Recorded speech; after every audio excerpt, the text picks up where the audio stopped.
So everyone, I want to welcome everyone to the Howling Coyote podcast. And I'm privileged to have Ruby Gibson present with me today. And she is affiliated with the Freedom Lodge, which she's going to tell us about more. And Ruby is from South Dakota. And I'm really looking forward to hearing more about her journey and Freedom Lodge and what she has to teach us in Maine about, relevant to the work that we're doing and all of those good kind of things. So Ruby, I wondered if you could introduce yourself and tell us a little bit about your journey and how you came to be doing the things that you're doing and all of that good stuff. Okay, thank you.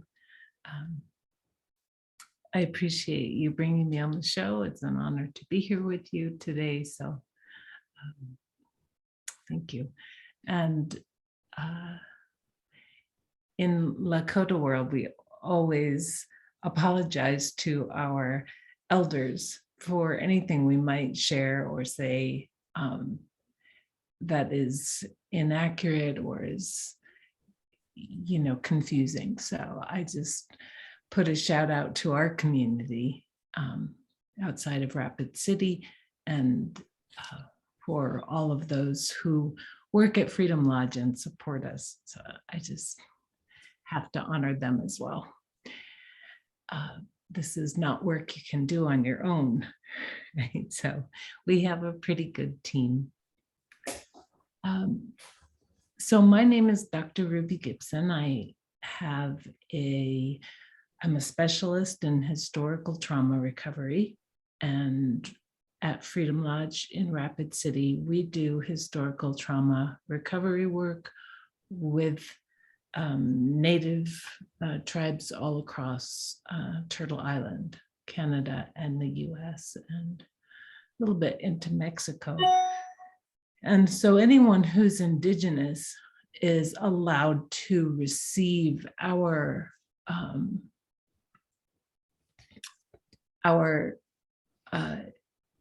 trainings for free. We train therapists and doctors and counselors and just mental health professionals in how to work with historical trauma recovery.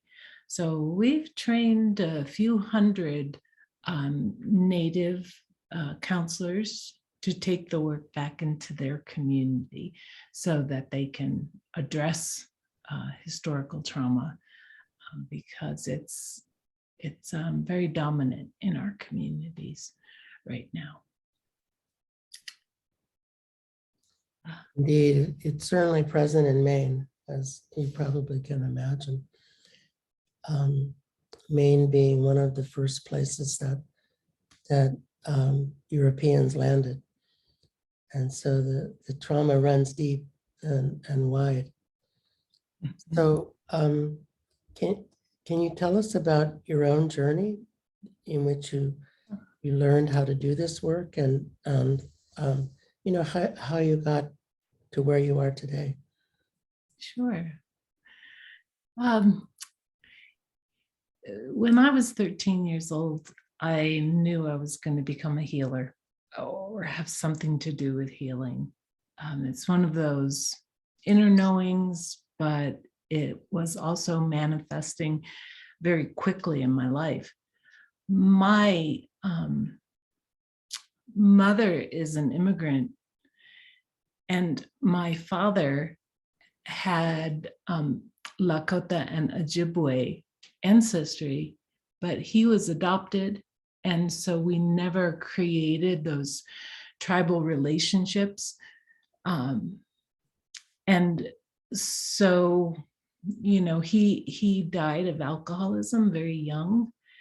And I didn't even know he was adopted till I was in my 30s. So for me, I had a very strong mother who was,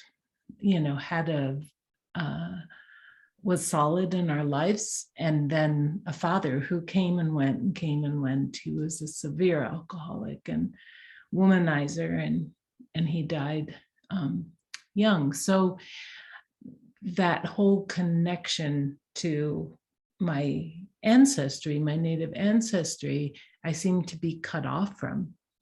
So early on in my life, probably when I was about 21, I met Grandpa Frank Foolscrow.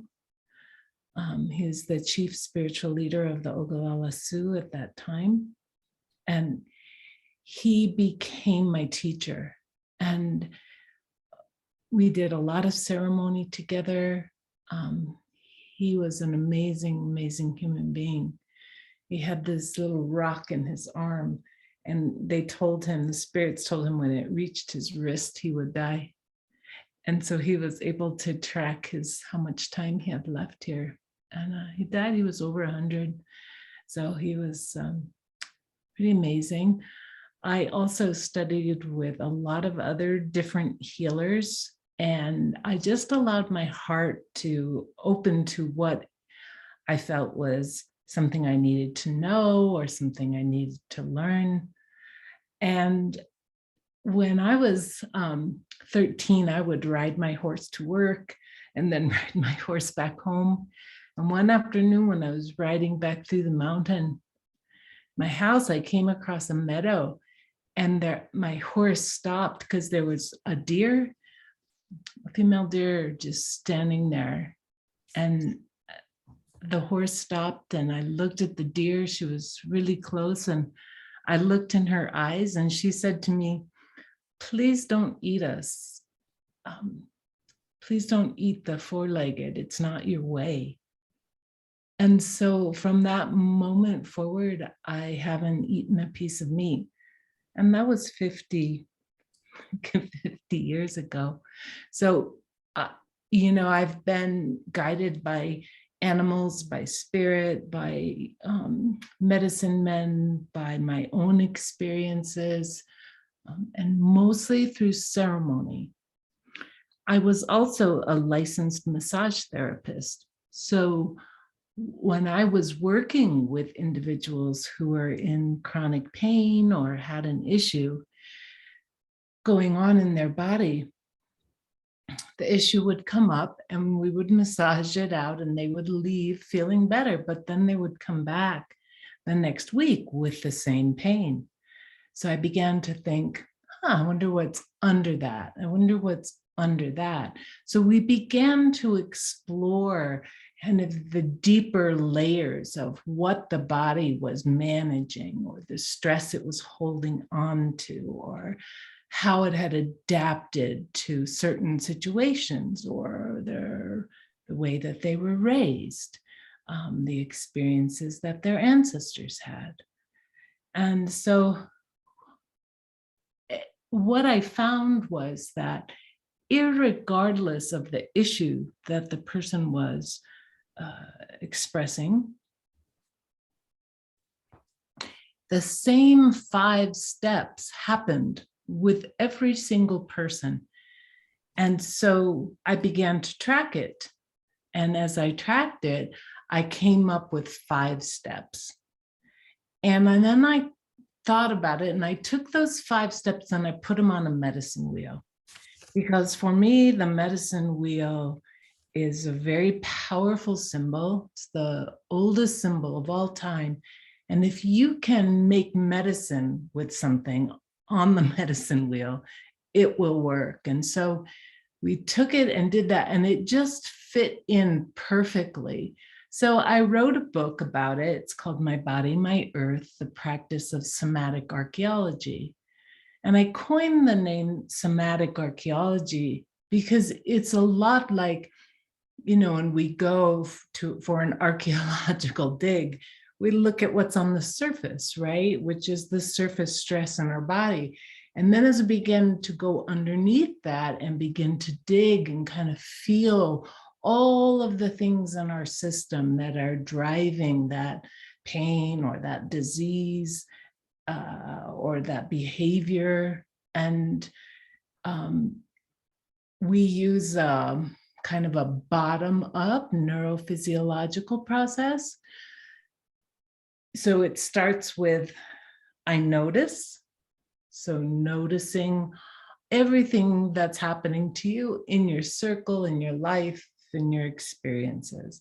You're just noticing what you're holding on to, what you're experiencing, how you're feeling about it. And once someone is able to identify something, we go from I notice, which is in the center of the wheel, to I sense, which is in the west of the wheel, and it's the place of the physical, of the rocks and the stone people. And on that direction, it's all about, okay, so this is what you're experiencing. Where do you feel it in your body? And we start to help someone ground, resource, because there's usually so much stress just from day-to-day living, and these times of COVID that people are really have a high levels of stress. So we help them manage their stress first, because their body isn't going to bring forward a new memory or a memory that it's stored until the systems will settle down. It's like throwing wood on an already blazing fire. That's not what we want to do. We want to help the system be able to bring forward their story, but allow their body to be able to digest it and have some completion. So we go from I notice what's happening. This is where I feel it in my body, or sense it. I sense. And then when you really get deep into your body, our body doesn't speak English, it speaks through sensation. So as we have someone translate that sensation and they get really connected to it, then it begins to create an emotion. And that emotion is at the south of the wheel and can be influenced greatly by the plant world, which we use at that point, because the emotional movement could be anger, it could be fear, it could be sadness, it could be disorganization and chaos inside. So, we help someone's nervous system to be able to manage what's happening in their life right now. And as they do that a few times and start to feel more solid, then we start digging. We go deeper, looking for the patterns. Who else in your family system has this problem or has this same condition that you have? We began to kind of track. And then from there, so I notice, I sense, I feel, and then we go up to the north, which is I interpret. So we have this process of noticing, sensing, and feeling, which is the transformative part. And then we can interpret, because we need to ask our body what's happening inside, instead of just going, I notice, I interpret. Which is kind of basic psychotherapy and basic, analyzing of ourselves.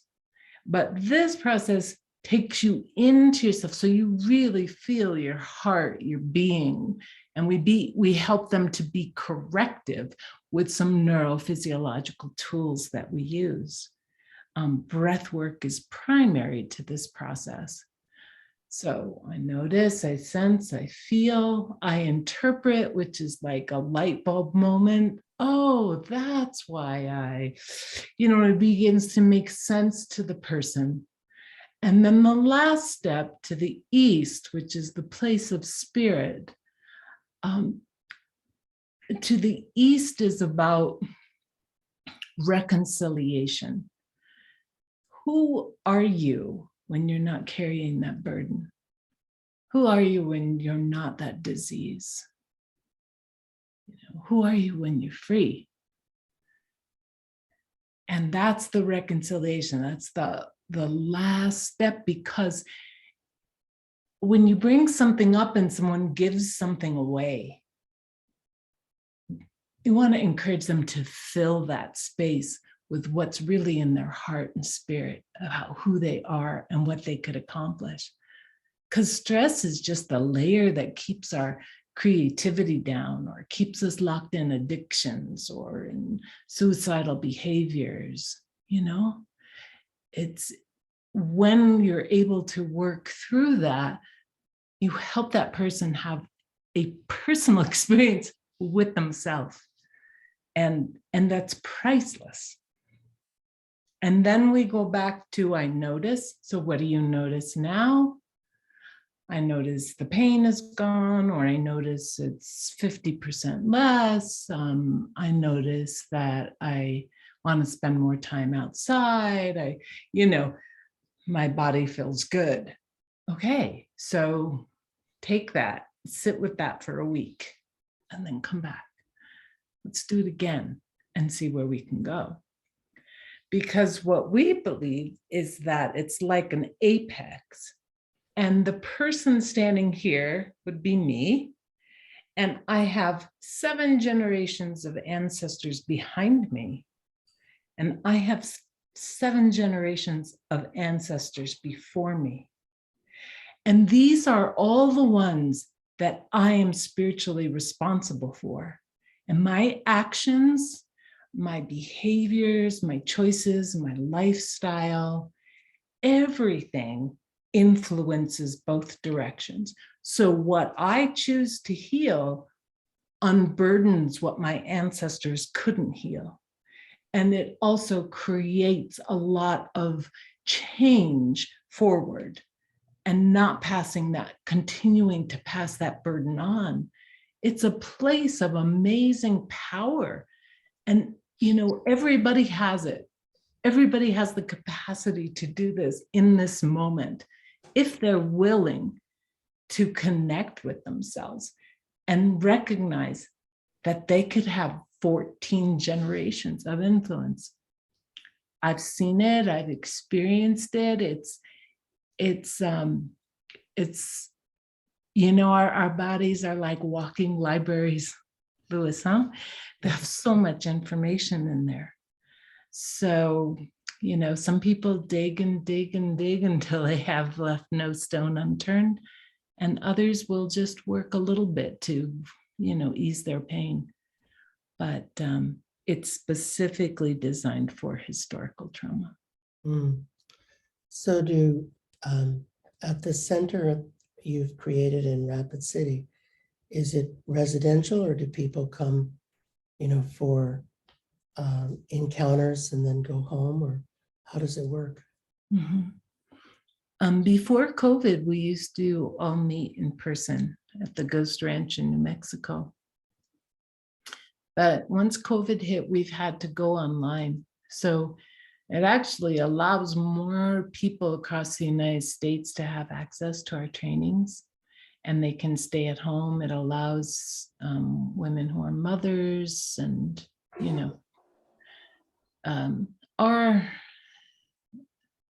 our funders believe that Native American women will hold the solutions to the problems that are facing the earth. And so their request is that we empower and strengthen and support these women. So as these women come in, we have men in the class too. If they come in to this, they learn it. It's a 200-hour program. Then they take it back out to their communities and start sharing it. Someone can also become a trainer. So I specifically have 4 trainers outside of myself, because we want, it's a lifetime of work for me, but it does no good in my hands if it's not given away. So we give it away. We don't charge for sessions. We have some groups in Rapid, especially for families who aren't necessarily professionals and can take that long training. It's really, we are, how can I say, just so busy. I've been doing this work, like I said, a long time, and it seems like people are finally catching on the importance of being able to track our lineage, what has influenced us. Because probably the strongest epigenetic connection and even genetic connection that we have is with our maternal grandmother.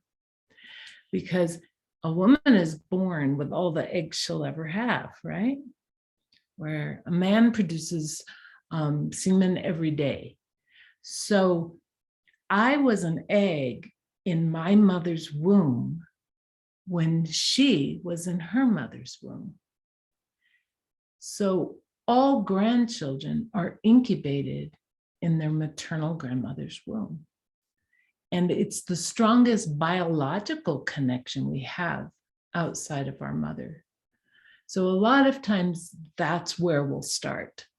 We'll start talking about the maternal grandmother and what she did and what her life was like and the struggles she went through. And then, we kind of make a connection. We do a lot of ancestral connecting work. We made a deck of cards called My Body, My Breath that are a companion to my book, and they help the therapists to use different types of breath work practices in order to help their clients, depending on if they're holding grief or if they're giving birth or if they want to, connect with ancestors. So we've been developing a lot of tools just to help people. And we are currently in the process at Freedom Lodge of evaluating and researching our program because we would like to make it a best practice, at least to get it into a situation where it can be billed, because a lot of the people that we train, they can't necessarily bill for somatic archaeology, right? So they have to bill for some other kind of, call it some other kind of service. So we just want to be able to train enough people or teach it at a college so that there's, we have some really solid people out there who can continue with the work. That's my goal, is to give it away to as many people and talk about it as much as I can, because it's changed so many people's lives, mine included. It's interesting that the discovery in the sort of biomedical world of epigenetics gives validity to what Indigenous people have known for probably centuries, that the experience 7 generations backwards at least is in your body. It's within you, and that sounded ridiculous to conventional biomedical people until the discovery of epigenetics. And I wondered, what are your thoughts about that? Because it seems to me that they've had to acknowledge the reality of historical trauma because of the appearance of that science. Yeah, I don't know that they've really adapted everything to look through that lens, because while it seems like a big lens in your body, it's just happening in the moment, right? Because time's not linear. So it's like an experience of being in the center of you, and there's metaphysical concepts to that probably Western medicine doesn't want to explore. But there have been a lot more research and articles published about this topic. I'm getting ready to publish one.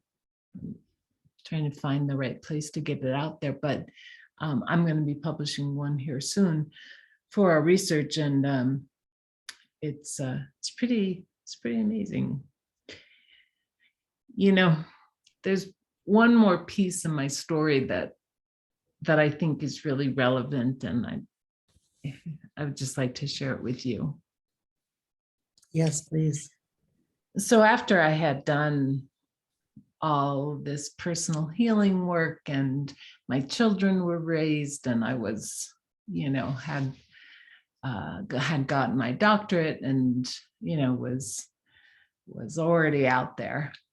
And I was getting bored of doing just one-on-one clients, because what's in my heart is cultural healing. That's where I'm at as far as what I think my capacity is.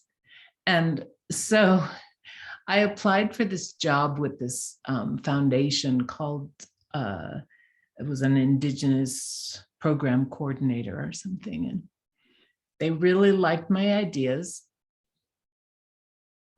And they wanted something that would influence women from Alaska to Mexico. That was something that would create change. And I said, that's a tall order. I don't know. Everybody's so different, and all the tribes are different, and languages and their rituals and ceremonies. And I said, but I'll think about it. So I thought about it, and that's when I came up with this idea, why don't we take somatic archaeology and give it to the native peoples, to our relatives. I mean, that was the only thing that made sense. And they looked at me. It was like a big board meeting of their foundation. And they looked at me and they said, well, okay, we get all that, but Dr. Gibson, what brings you here today? The grandmothers. And they said, well, what do you mean? And I said, well, I had this dream, and I was driving to a sweat lodge in Inipi, and there was a medicine man in the back seat with his dog, and there was a grandmother next to me. And we were driving down the road, and I'm driving, and the grandmother said, oh, I think you should turn here, to granddaughter. And I said, no, grandmother, I know where I'm going. Kept going. And she said, I really think you should turn. I said, no, I'm going to stay here. And I know where I'm going. Third time, I think you should turn. Grandmother, relax, I got it. And the next thing I know, the road turns to dirt, and it crosses a creek. It goes up a hill into a park, and the road dead ends. And there's all these people laying on blankets or throwing frisbees and dogs, everything. We get out of the car, and I'm scratching my head and going, how did we get here? And the medicine man gets out of the car with this dog, and the police arrest him for having a dog in the park. I don't know, everything just went chaotic. I was standing there going, no, because it was so important for us to get to this Inipi. And the grandmother looked at me and she winked, and she came over and she whispered in my ear, the moral of the story, granddaughter, is to always let the grandmothers drive. And I said, oh, okay, I got it. And that's what I told them. I said, so the grandmothers drove me here. And they all looked at me, and I thought, well, they're going to think I'm a little loopy, But we got done with the meeting, all went fine. A couple of weeks later, they had made their decision, and they called me and they said,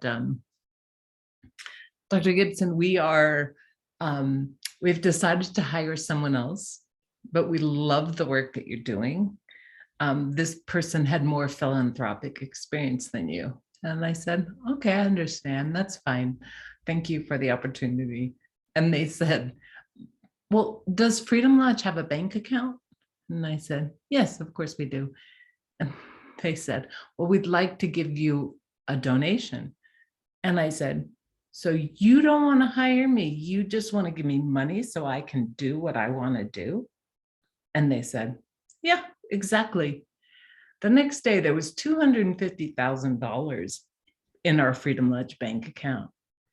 I fell to my knees and cried. Well, we had never had that much money in that account ever.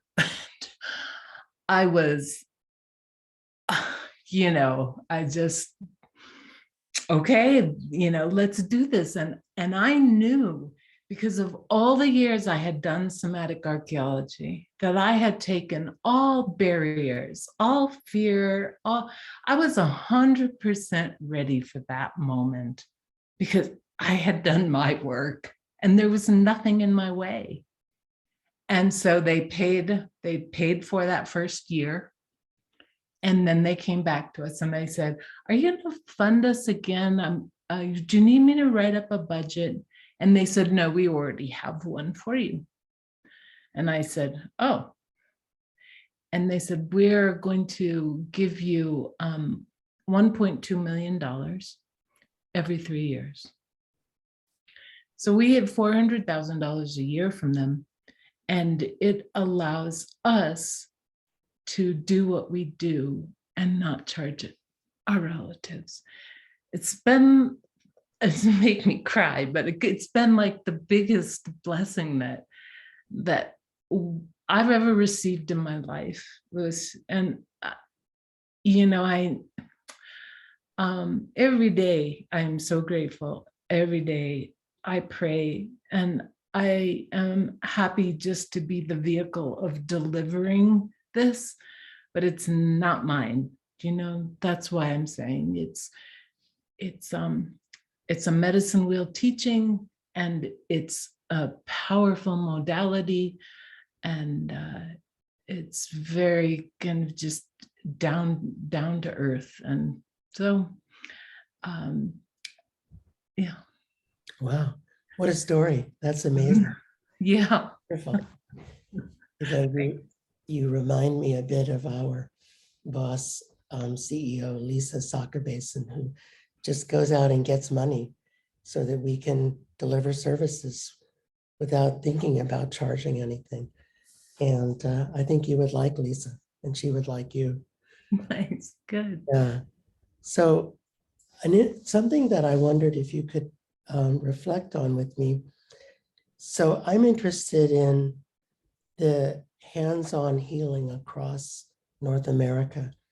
And so I've been collecting people who know traditional hands-on healing.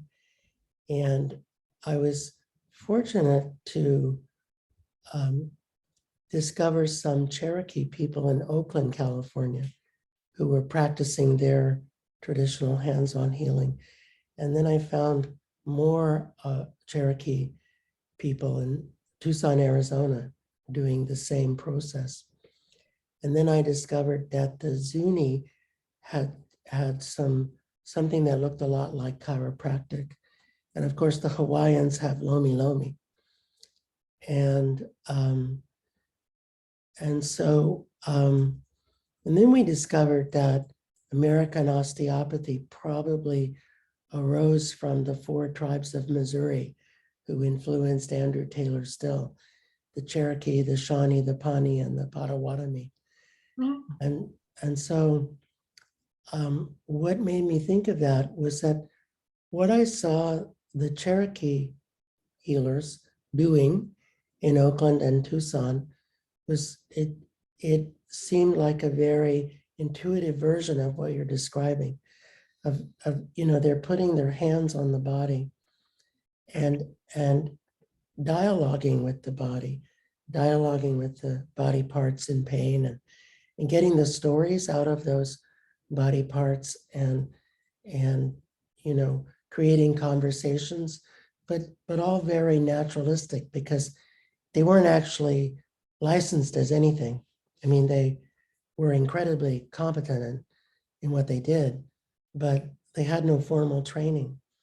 And they used the phrase reading the body to describe what they were doing. And And I wonder if Indigenous North Americans have been doing this all over the place for a lot of years, and just, you know, were squelched by Christianity and by colonization. I just wondered if you knew anything related to that, or if there's, if you can say a little more about that. Oh, well, I was trained as a hands-on therapist, and doing massage. I could do a lot of healing with my hands. I mean, it was so natural for me. But I noticed that I could help someone. It was like if they knew, they could come to me and I would relieve their pain, then they can leave, and they don't have any accountability to it.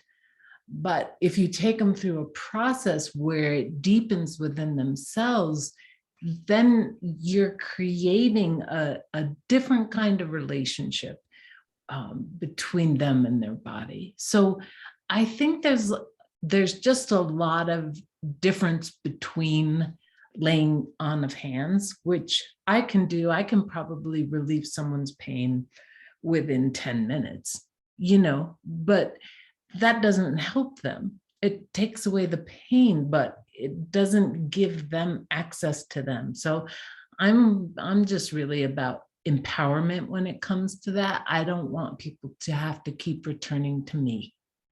I want to create some independence. And so that's why we create all these tools and these books and these kind of straightforward explanations. It's good to do a few sessions of somatic archaeology. You can do it online.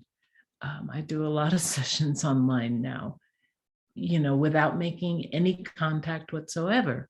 So physical, it's and it still works. But I'm good at extending my energy field out into to where they are. You have to have certain skills, but I think that the foundations of shamanism and indigenous history, a lot of laying on of hands. In Mexico, for sure. There was a woman who was suffering, and I put my hands on her, this Mexican woman, and these men came up to me, and they had those big conch shells, and they were blowing them, and they said, we've never seen anyone do hands-on healing, but we've heard about it. And they were blown away that I had my hands on her, because no one down there does it anymore. And they said, we're going to another healing. Would you like to come? And I said, no, this one's enough for me, thanks. But it's, I think that's true there. I think there are pockets of people where culture's still really intact, where people use hands-on touch, but somewhere in the civilization of our indigenous relatives or ancestors, I think that Christianity probably played a huge role, especially in the boarding schools. Yeah, I'm sure. I think I was told, I've been looking for more Cherokee, Shawnee, Pawnee people who know about the hands-on practices of those nations. And many people that I run into who are Christian think of that as devil's work, that the only thing that one can do is the laying on of hands, but not the moving of the hands when they're placed on the body, and the anointing of oil and the saying of prayers. And so I suspect that Christianity had a tremendous influence on, the existence of the healing practices. I would agree.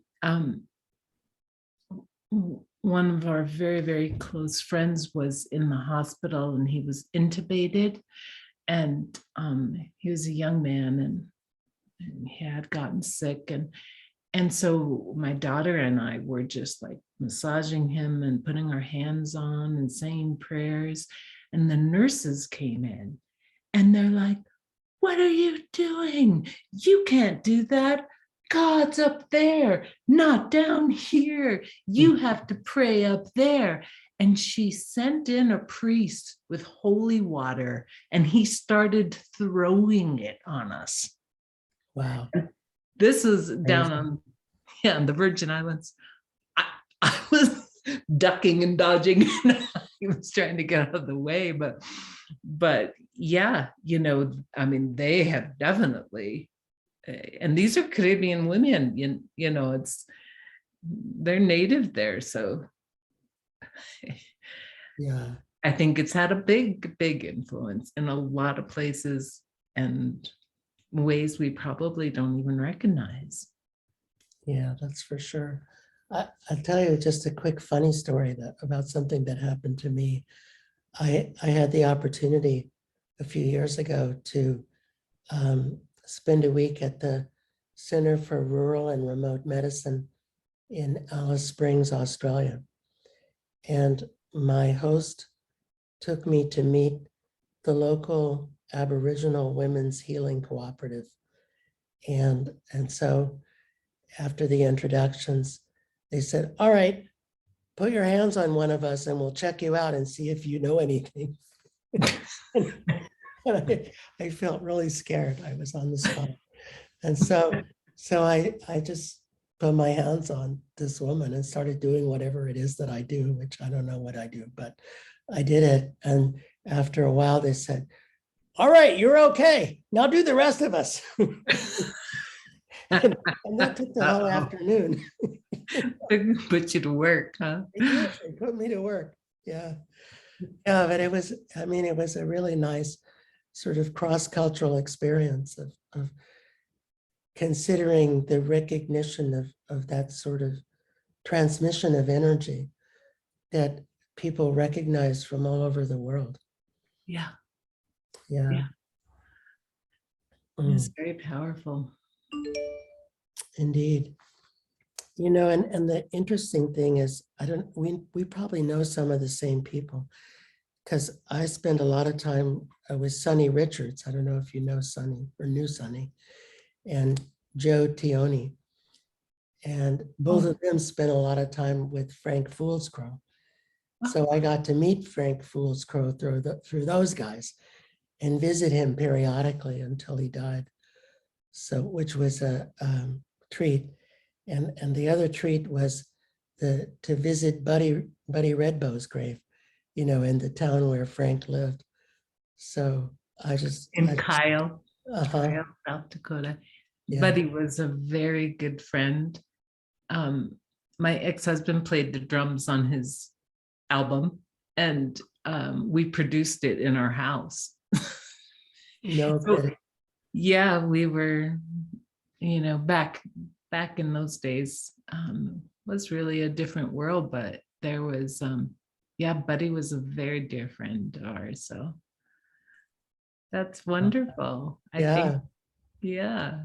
Well, we still sometimes listen to the radio from Kyle, South Dakota. We find it, humorous and interesting. Yes. Yeah. And my wife was on a radio show with Carol Ironhorse Herrera once upon a time. And they broadcast it on the radio outside of a Mexican restaurant somewhere near Kyle, which was quite an experience for her. Yeah. So it's fun to know that we know some people in common.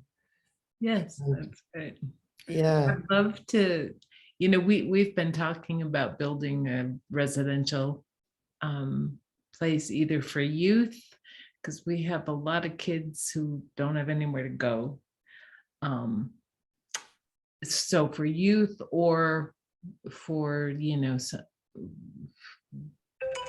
I'm not really sure. But anyways, I think that that I would love to come and see what you're doing there at some point. Things settle down a little bit, if you would have me. And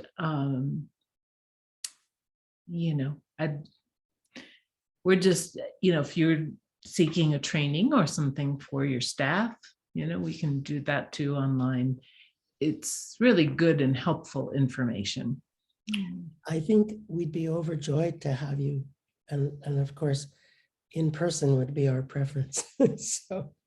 So I mean, I will certainly speak to the people who control the money and invite them to watch this podcast and see if we can't bring you to Maine.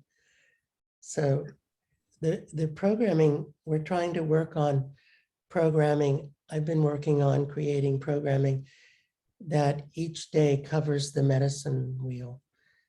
So each day there's something physical, emotional, spiritual, community building, and centering. And of course, we have to have social workers in the room so we can bill it, as you can imagine. But we've been working on translation of Indigenous practices into terms that insurance companies will recognize. so yeah. So I think we can accomplish that. And but yeah, so we'll have about 6 hours of programming a day for the people who come to the recovery center with the wonderful. Yeah. And I really want to bring the hands-on work into it. And you were lucky in Maine. I don't think it's as common in South Dakota, but we're lucky to have lots of osteopaths in Maine who do a lot of hands-on work. And my wife and I have been, we do something that we don't know what to call it. I never know what to call what I do, but some people have said it's like somatic psychotherapy. And I think it's similar in a way to what you do, which is using the hands to draw out the stories of the body and to work with them. Similar to what I learned from the Cherokee healers in my youth. And we've been trying to teach the osteopaths to do more than just touch, to talk and communicate with the body and the person in the body at the same time, And I love what you're doing, and hope we can learn more about it. Thank you. I would love to share it. I think that there's just something that's really different about I mean, I love hands-on healing. Unfortunately, most people can't do it in their practice because of rules and regulations.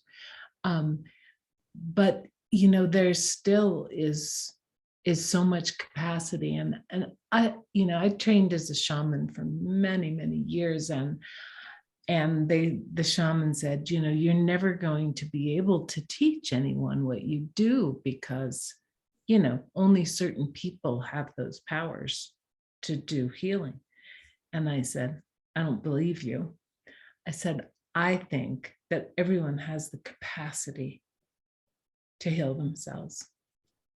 And he said, I don't think so. And I said, watch me.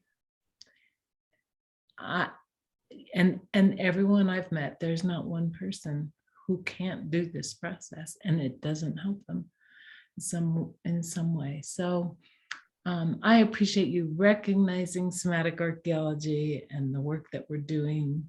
We are having a big impact, and that's why I'm here. That's great. And can you hold up a copy of your book so it'll appear on the screen? And oh, sure. Yeah, that would be awesome. One moment.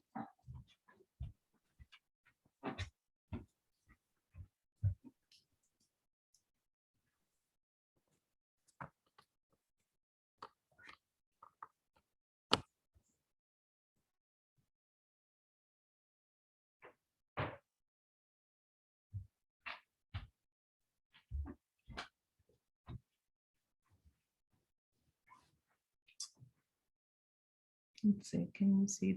Okay. Oh, there it is. There it is. Great. Wonderful. Yes. And so everyone who's listening or watching, go get her book. Buy the book. You can go to freedomlodge.org and order it from us. That'll And help then, more. and then we'll sign, we sign the book. So Yeah, that's the way to do it because you'll get the best, you'll get the most benefit from it being done that way. yeah, if you want to get it on Amazon, go ahead, but we don't make any money for that. Right, right. Yeah, no, this is wonderful. How great to connect with you. Yeah, I wondered if you could finish with maybe a story about someone you worked with, just to wrap it up. Let's see.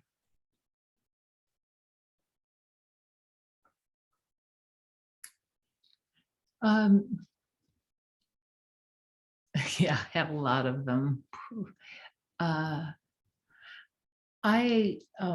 In one of our trainings, there was a native lady there who she had one eye looking straight and one eye crooked, and it had been that way her whole life. And she didn't know what to do about it. The doctors didn't know what to do about it, but it was awkward for her. She had trouble reading and other things. So I said, well, let's check it out. So we sat down and we went through those 5 steps, that process. And it had something to do with something she didn't want to see. And she was able to recall a memory that just before that started happening that influenced it, a stressor or a person, I can't remember exactly, but she was able to process that, and a lot of emotion came up. She was able to move it, and then we did some pendulation, left eye, right eye, left eye, right eye, just back and forth. And so her eyes could have a conversation together. And when we got done, both of her eyes were straight and they never went crooked again. And that was 1 hour. Wow. Session. Mm-hmm. Very impressive. Yeah. Yeah, it's amazing the body's capacity to heal. Yeah. And it's equally amazing. So much of it is emotional, that we just really don't address our emotions, push them down, and then stress builds on top of them until we forget they're even there. Those emotions are even there. So it's yeah. And we deal with a lot of substance misuse, I might say. And we always encounter this sort of anesthetizing of the emotions that are, that are building and building and building. And there's the need to slowly unpeel them, and to help people recognize that emotions are okay and you can process them and deal with them. And I'm sure you must be doing a lot of the same, with the people you work with. Yeah, we talk a lot about water. Is it going to flow like a river? Is it going to thunder and, lightning? Like, if you relate all of your emotions to nature and to animals and to the natural world, they suddenly make sense. It's not just something I'm holding on to, but it's something else. So I mean, that's a whole other topic for conversation, but I agree. Have you noticed any gender differences in your work? Yeah. You mean either, maybe ask more specific. In how in the processes by which people come to where they are and how they unravel them in terms of your working with people?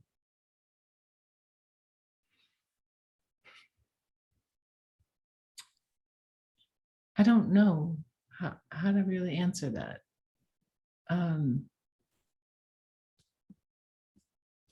That's fair. It may not be answerable. Well, I'm just trying to wrap my head around your question. It's a concept, right? Are you looking for concept about? No, just in our work, we noticed that it's a bit different working with the guys, you know, than the women who are in early recovery. And just wondered if you'd had any similar observations.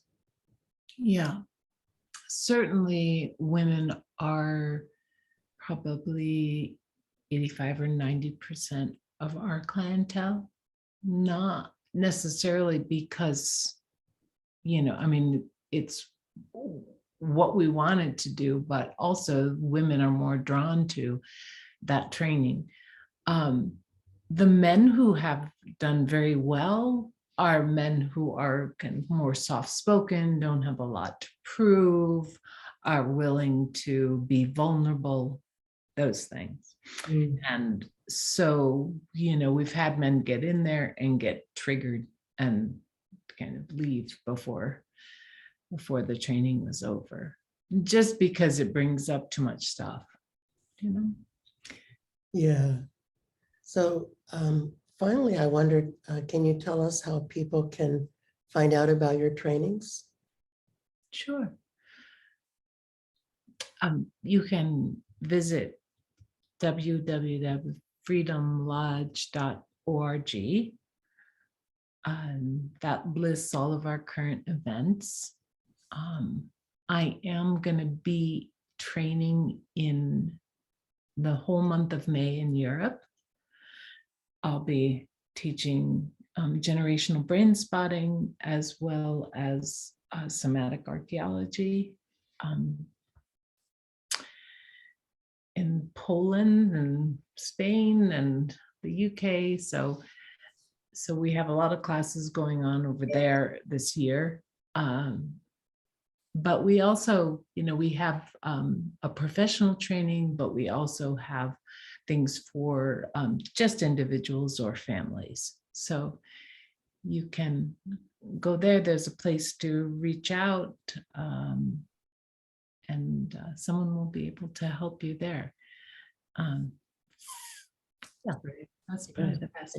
You can also, if you wanted to look at the generational healing tools, you can go to mybodymybreath.org. And that's my business. So you can go there too and find different products. Great. Well, thank you so much. And hopefully we'll see you in May.